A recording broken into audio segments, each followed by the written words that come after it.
Welcome to This Day with BJ Arnett. Guess what? I'm BJ Arnett. Well, I want to thank you for allowing me into your home this day. I have a person that I really want to get right to talking to. His name is Jonathan Cooper. And Jonathan is someone that I can really relate to. My husband and I can really relate to because you're a media missionary. First, just off the cuff, tell us what is a media missionary?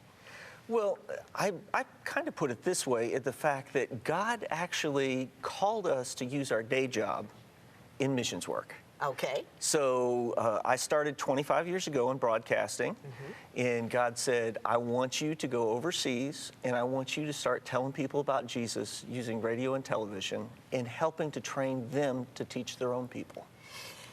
You know, we were having our opening conversation right in the lobby of TV 57 and having this discussion. I said, oh, stop, because it was getting to what I really want to talk about. I recognize that media is the day job. Missionary is the 24-hour, 7-day-a-week job. That's true. God tells you to merge the two, but you're talking about an international ministry. Yes. And there's a difference between media in the United States and media across the world. Address that for me. How do you make that happen, or how do you ride God's wave as He makes it happen? Well, and I think the really important thing is to figure out what the audience is. So, for example, we're now working in Africa. We've worked for 15 years in Europe.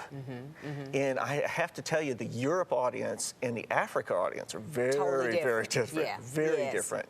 For example, African audience really likes a lot more music-oriented programs. It's a very big thing. Yes. And especially if you can broadcast in a local language. Because in Africa, there's 2,000 languages. Wow. And so... okay, and don't lose your train of thought, but how do you translate?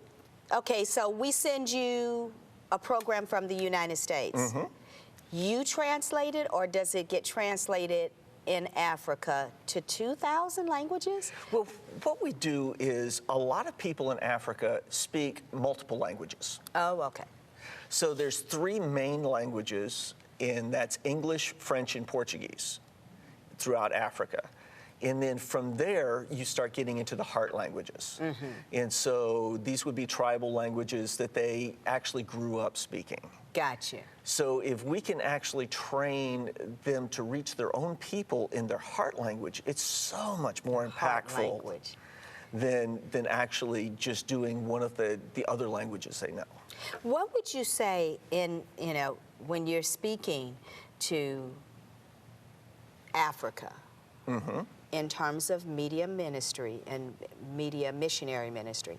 What would you say is the overwhelming need when you're trying to get the gospel to them? What's their need base? The United States has a different need base. We have a problem with understanding that He is a supernatural God. But when I talk to Africans, they say, well, we went to church and we said blind eye open, and it opened. You say that in the United States, that doesn't necessarily translate. Blind eyes don't open. Is it we have a different faith base? Well, I think it's because we come from a different mindset. So in other words, to an African, and I'm not going to lump the entire continent together, because West Africa, East Africa are very different in the way that they process things, think things. But overarching through Africa, there is a huge faith. So in other words, when they go for a prayer meeting, it's an all-night prayer meeting. Wow. They know that they're there, this is all night, we're going to stay, we're going to really touch God. And it's funny because as we live there and work there, we can see the supernatural in a more tangible way than we can here. And I think that has to do with the way that they're raised up, the way that they're taught. If you believe, of course, even before they get saved, I mean, they're believing ancestor worship, they're believing in the supernatural right from birth. Yes. Now, would the economic standing have anything to do with the faith? In other words, if I have all the stuff because I'm financially sound, don't have so much faith. But if I'm living in a hut, in a tribe, and I've seen the possibilities of living in a house, in a condo, and and I've seen the Mercedes, is it the tribal person, have more faith than the African family that has all the stuff? Well, I think the bottom line is it all comes down to dependence on God. So in a lot of these situations, so for example, where we just served for 2 years in Malawi, Africa, there are 1 million displaced people right now because of flooding. Wow. So they don't have a choice. They have to have God walk into their situation. Right. They have to have faith in order to get to the next day. Exactly. And I think that that's a really big part of what's happening, is the fact that in their life, it's not just an option. And sometimes in the United States... You're speaking to me, yes. And sometimes in the United States, we think, I can make it to the next day. Right. Because I have these options. I have these things in the natural realm to help. Right. Speak to me about stepping beyond the natural realm, but using the natural realm in order to connect people. Because media is a natural realm. It is a natural realm. That you are using to connect people with the Christ. That's very true. And a lot of people don't realize how big media is in Africa. Here in the United States, we talk about new media, you know, the short videos on the internet and all of that. But a lot of people don't realize that Africa is actually very much old media. What is old media? So not social media? No. Let me explain a little bit. They did a survey in the country of Tanzania, going, okay, what media forms do you access once a week to get your news and information? And what they found was only 3% of Tanzania use the internet to get their information. See, that's like, what? 3%? Exactly. We all have it on our phone. Yes. We all carry it with us here in the United Yes. States. 3% in Tanzania. So you're talking about a totally 10 years behind? Sometimes Some 20. That's what I'm thinking to myself, okay, how long have I been walking around with a phone and using my Facebook and my Twitter and my Tumblr and... Exactly. And the interesting thing is, though, when you go to the other side of the coin and look at old media, radio, for example, that same survey said 91% of Tanzanians once a week get their news from radio. So what my grandma... in the 1950s and 1960s, everybody around the radio. They always did that. That's what's huge in Africa. Now, is that, you mentioned earlier East Africa and West Africa. Is it different there, or is this pretty much all of Africa? It is. The statistics are a little bit different because when you start getting into West Africa, it's a little bit less, but still we're talking in the 75, 80 percentile. Wow. So clearly of any media in Africa, radio is still the king. So what is your need as a media missionary? Of course, I understand to get the gospel to the people in Africa, to get the gospel to people around the world. But what is your specific absolute need right now? What do you see is the need? Prayer. Prayer. Amen. We need prayer. Yeah. The mission board actually, when we were in Malawi, Africa, they said, man, you did such a great job. You started a television station there. You expanded their radio by 5 million people. They said, we want you to do this all over the continent. And they said, can you do this in 52 countries? Wow. And we said, we were actually numb for 2 days. We're sitting there going, what did they just ask us to do? Right. And something that you can't do, that exactly. only God can do through you. Only God can do. Yeah, that's it. That's it. And the interesting thing is the fact that through this, God has birthed in our spirit that what we need to do is we need to bring up media professionals to come alongside us and say, hey, would you be willing to take a 2-week trip over and help us with the television station in Kenya and just train them, help us to train them so that they could reach their own people? That's awesome. Because as a media missionary, our ultimate goal is to work ourselves out of a job.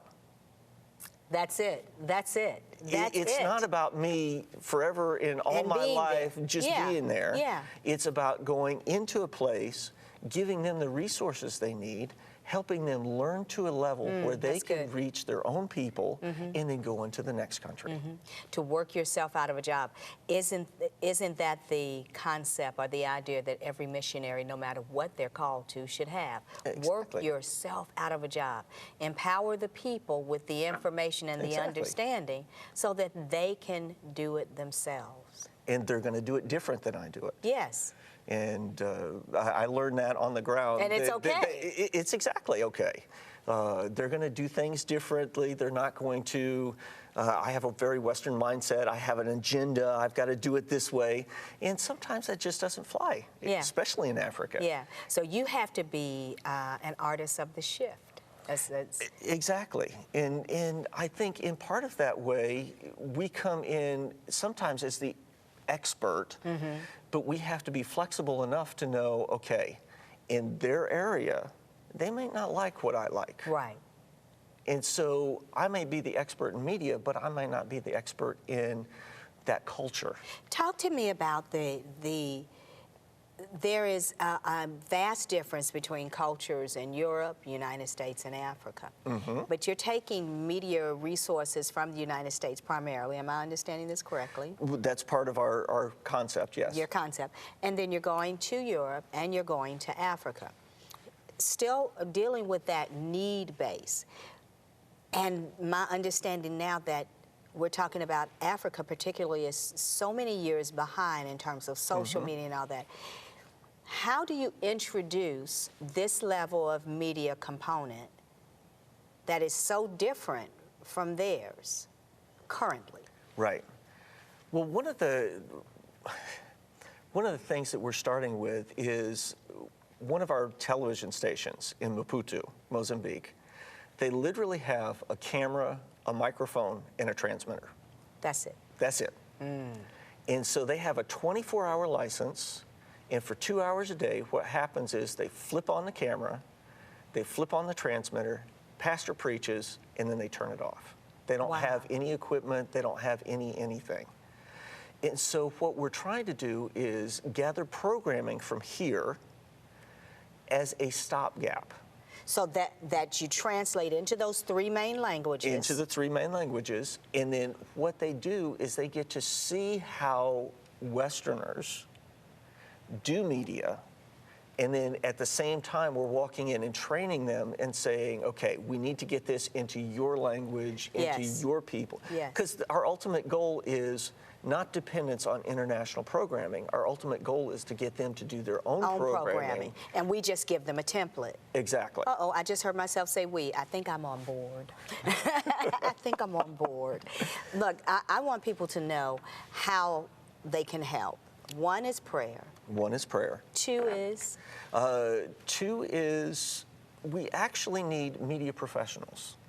And so one of the things that we're trying to do is attack this from two different ways. Is we're actually setting up missions trips to Africa next year.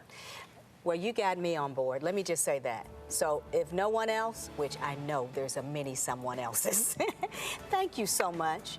Thank you so much, Jonathan, for being a part of This Day with BJ Arnett. Thank you guys for tuning in. We'll be back. God bless.